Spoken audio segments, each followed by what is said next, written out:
Hello, you guys. Thank you so much for journeying with me on this episode of the Enneagram and Marriage Pod. Today, we're talking about what every spouse of a 4, 6, or 8 are passionate types, are reactive types, what their partner needs to know about conflict with them.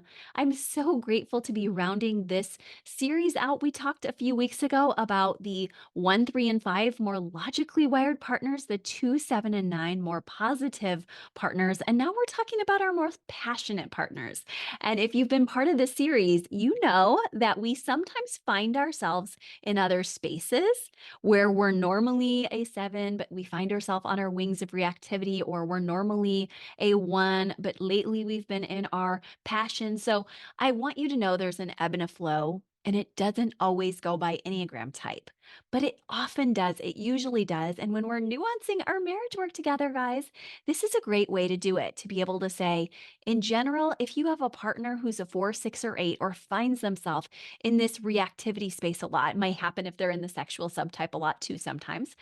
We are going to talk today about these different conflict styles and how to resolve and even prevent conflict with individuals in this temperament. So sometimes these wonderful people are 4, who's our creative individualist, our 6, who's our troubleshooting loyalist, and our 8, who's our passionate protector. These individuals in an argument or a conflict, even before any kind of arguing starts, there's a lot of big feelings around it because these individuals are passionate, and that's why we have them in this grouping. And something that I actually want to remind you of is that in general, it's wonderful to have a passionate spouse. A lot of people don't realize how passion can really be one of the most important, as we think about Sternberg's triangle, as we think about so many pieces, even the instincts themselves. Passion is part of it all. And when you have that strong desire to know and to want to be known, that does well for the marriage, because this is a partner who's going to make sure things don't just go okay, that they go well, and that we don't just know each other, but that we climb to heights together that a lot of other couples aren't going to be climbing, because we're willing to roll up our sleeves, if you will, and do the work. And they almost always want to know most things about their partner. There's like, oh, yeah, I want to know every little nook and cranny of you.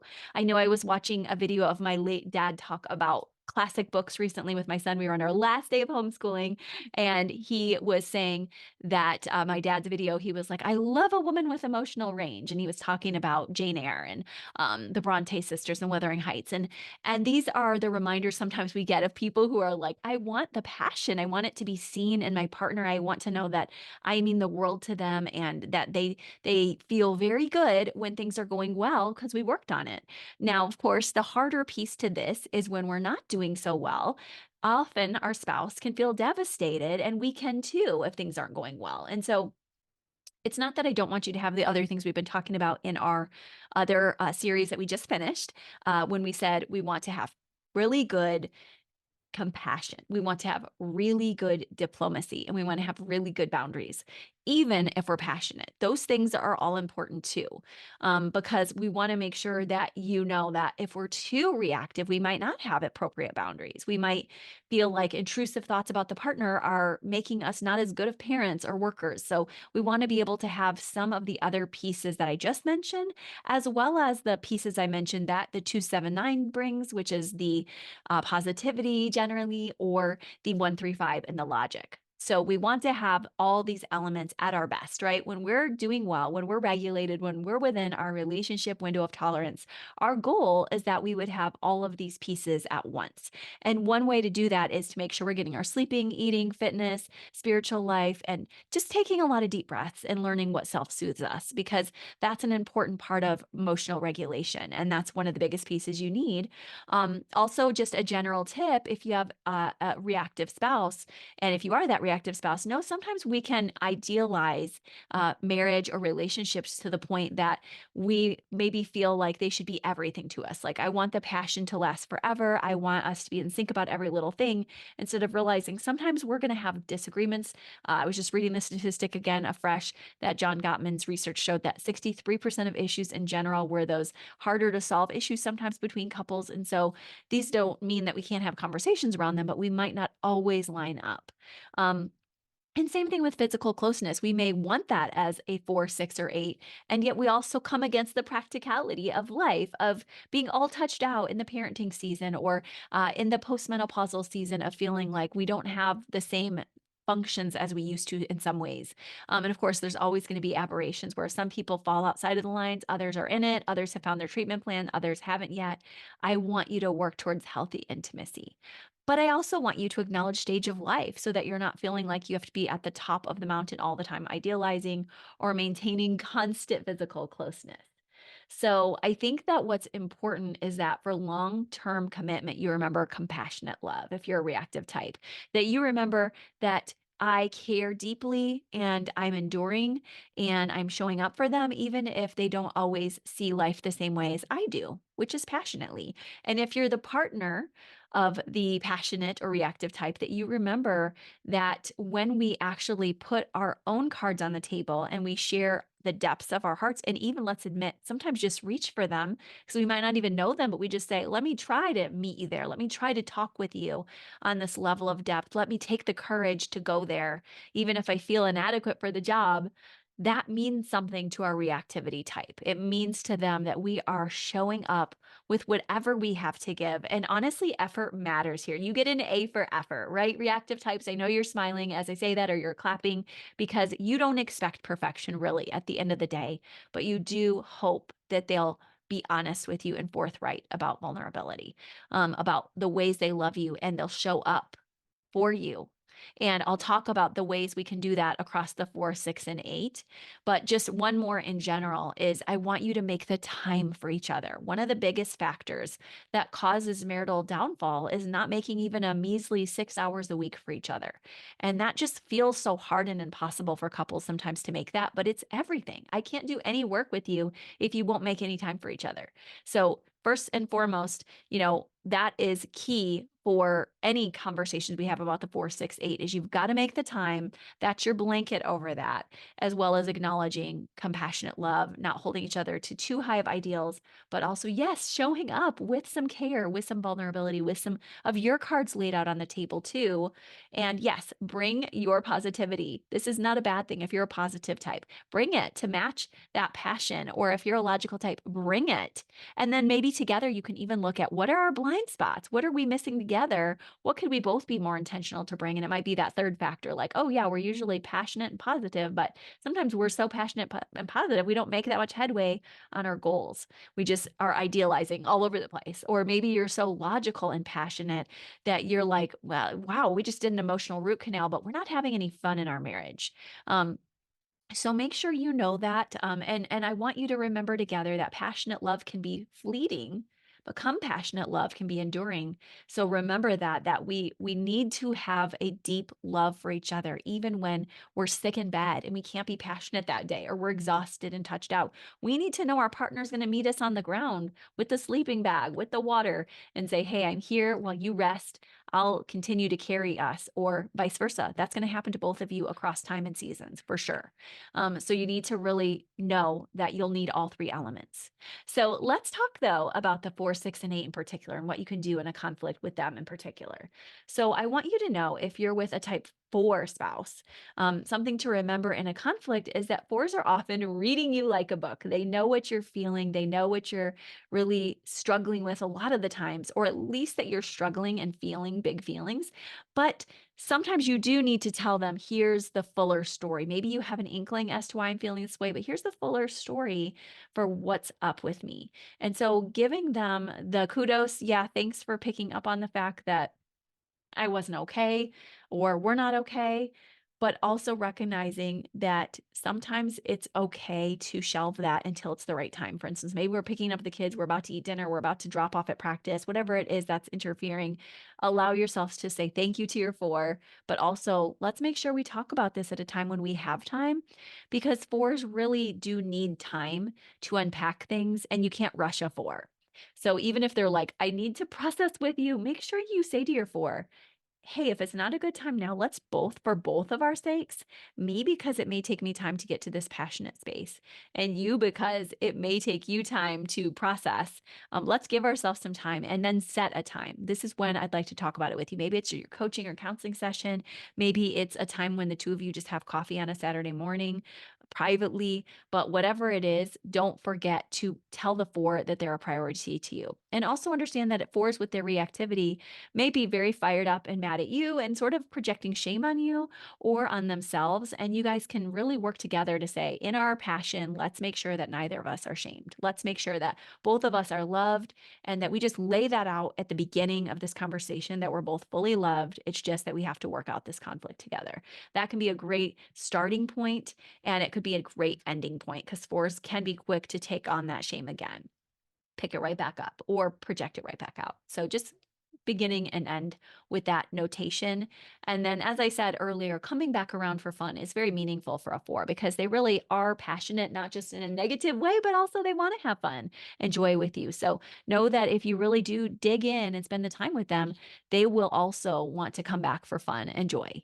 So set that up too. Come back to those 6 hours a week and say, what are we doing lately to enjoy ourselves outside of this important work we've just done to work through this conflict? And remember also, like I said, bringing in some of the positivity and the logical problem solving will help you guys to get where you're going. And if you're just too exhausted, you might need more than one time of sitting down with a conflict with a four.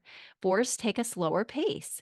So you may need to say, thank you for this first iteration of the conversation. If you're a four, you may need to say, but I think I'll probably need to process this again with you. Or hopefully you're able to say, thank you, this was meaningful, and I really appreciated getting to walk this out with you. I know my four did that with me not long ago, when Melody and I were going to be going somewhere, and she was hoping we wouldn't. And she said, I need to walk this out with you.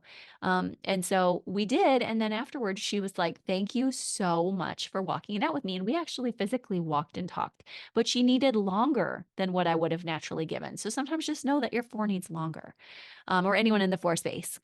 Now, for sixes, it's important that you know sixes are going to have a lot of fears, and there's a lot of projecting, and there's a long memory because they're very smart. And so they have a lot of stories that they've been telling themselves about the hurts in their past. And when they have a conflict with you, their mind can go in a million directions. I know my own six wing can do this. And it's like I could be at one little part of the parking lot and then just literally drive 100 feet and I've already told 100 stories, or the one story I told was 100 feet long. That's a better way of saying it. So it's important that you guys realize together that sixes have a lot of energy and a lot of detail and sequencing and negative chaining.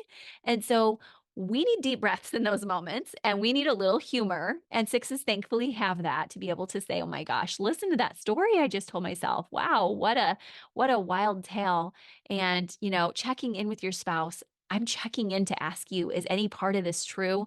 And let your spouse comfort you and say, no, like, what was that? That's not true at all. That's not the way I feel about you, versus you just pushing, pushing, pushing for your worries, and then them eventually making those worries an actual story because of your self-fulfilling prophecy. So that's what you want to avoid as a six. And if you're with a six, I encourage you to bring some humor in, but also let them tell you their tale. Let them tell you, and try not to then get passionate in response and then get detoured where you're in that space with a six, where you just, get very upset and offended. Understand their mind rolls without them wanting it to. There's not just an inner critic, there's an inner committee.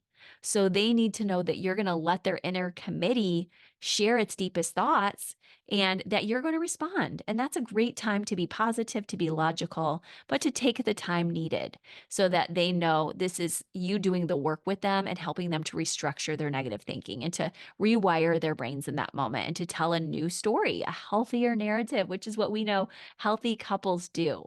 So I want you to take the time.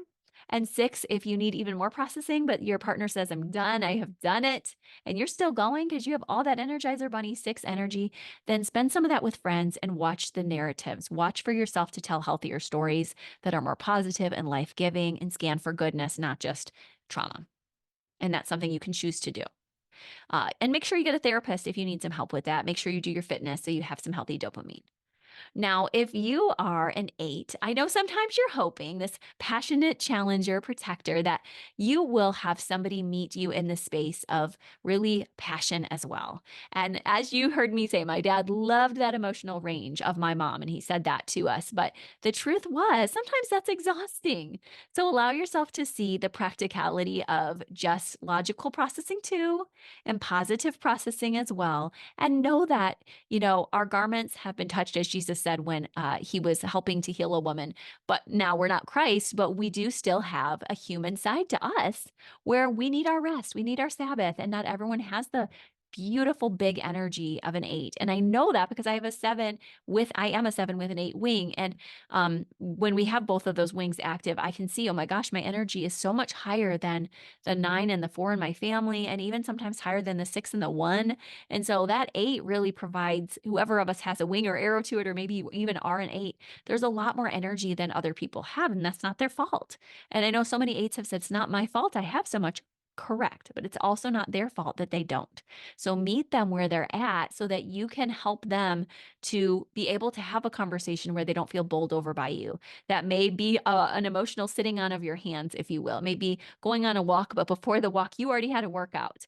It may be a time of day when you're a little tired because, frankly, when you're not tired, you can wipe the floor with them. And we don't want that for you guys. We want you to be partners and you to be a good listener and you to look for the good. Just like I said to six, for you to scan for good, even in your passionate discourse and in your vulnerable anguish of what you remember has happened to hurt you in the past, that you would also scan for the good of what your partner is saying and really allow yourself some humor and some joy in your two space. And in your five, that you would allow yourself to sit with it and be calm and to say, you know what? My partner loves me and I don't have to act out in vengeance. I don't have to act out in this wounded animal sort of natural instinct way, but instead I can allow the breath, I can allow the rest, I can allow some helping of them in their process. I can allow some diplomacy versus just my idea for what's right. I can allow myself that perspective to name that we each have a story and a perspective and that there's no hero villain here. These are great places for you to work and for your partner to work with all of your energy. This is for the partners of an eight. So listen up. I want you guys to really come in with some energy. After you heard me defend you, now you can cheer. I am on your team, but I also want you to know that you need to show up with some energy. Save some energy for your eight. This is something I lament for my eights out there, that sometimes they have put out a lot of energy and work and their partner comes to them with scraps. So I want you to save some for them, even if it means taking a nap in the day. I know my mom used to do that for my dad a lot. She would have a nap. She would get up late because by the time he was home, they were rolling and it was time for them to have their quality time together every day. And so make sure that you allow yourself to take some time apart. Eights, make sure you give them some time apart so they can rest and work and do their practical things. But tell your eight if there's something draining in your life, let them help you with it. Maybe there's an errand they could be running for you that they didn't even know was draining you and you weren't saying anything. So try to take an inventory. Is there anything draining my energy that we could be instead using to share in our passion together? And even, yes, to bring into our conflicts together, because guys, conflicts takes energy and intention. And I'm sorry that it has to be done, but you do have to do emotional root canals sometimes. You have to, it's part of life. Just like you have to go get your oil changed or your dental work done, you have to come into conflict sometimes and you have to bring something to the table.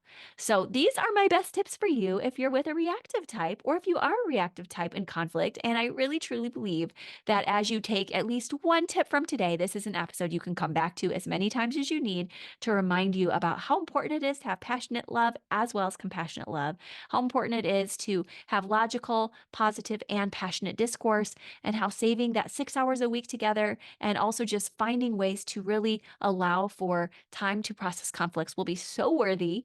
And then you can bring in your diplomacy and your compassion and your really cool boundaries when you need them too, because sometimes we do, right? We just need that little break that says, I love you, but I need a moment. And you can get all that on these episodes or on our deeper dive pods also. And today's episode is the special episode is on emotional affairs. We had a request for that. So head on over to that pod if you need some help with preventing or just healing from that one too. We've got you covered. So, okay, I will talk to you later. Bye bye.